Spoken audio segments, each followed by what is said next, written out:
Assessore Presti, perché avete deciso di fare comunque il pane vin nonostante quello che dice l'ARPA? Beh, io trovo che ogni anno questa polemica appunto la trovo appunto paradossale. Io credo che l'area nostra qui non sia quella della città. Arcade chiude così la polemica su pane vin e polveri sottili, perché la scelta di Treviso legata all'alto tasso di inquinamento dell'aria potrebbe non valere per gli altri comuni della Marca, che sulla questione sono andati un po' in ordine sparso, considerando che ad esempio Quinto ha deciso di non farli, mentre Ponzano li ha ridotti di dimensioni ma comunque li ha accesi.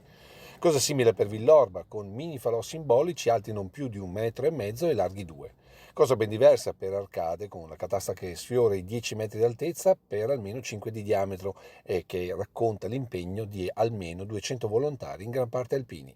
E allora non si poteva dire di no, non facciamo più niente. Beh, non si può dire di no a una cosa così straordinaria come l'attività di volontariato.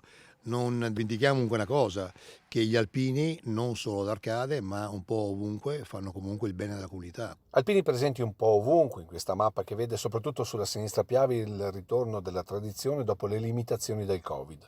Qui tutti i sindaci dell'Opitaggino Motense hanno firmato una deroga ai pane vin che solo a Fontanelle saranno ben 4. Ma il record dei fuochi nella notte dell'Epifania lo raggiunge il quartiere del Piave, con una trentina di cataste accese in vari momenti tra il tardo pomeriggio e la serata. Da Segusino a Tarzo, cataste accese dalle fiaccole benedette alle 6 della sera in piazza Moriago per un rito riscoperto e rinnovato da un quarto di secolo, in una tradizione antica quanto l'uomo, che nei fuochi delle notti più lunghe dell'anno, ieri come oggi, invoca il ritorno della luce e della speranza per una nuova stagione di vita.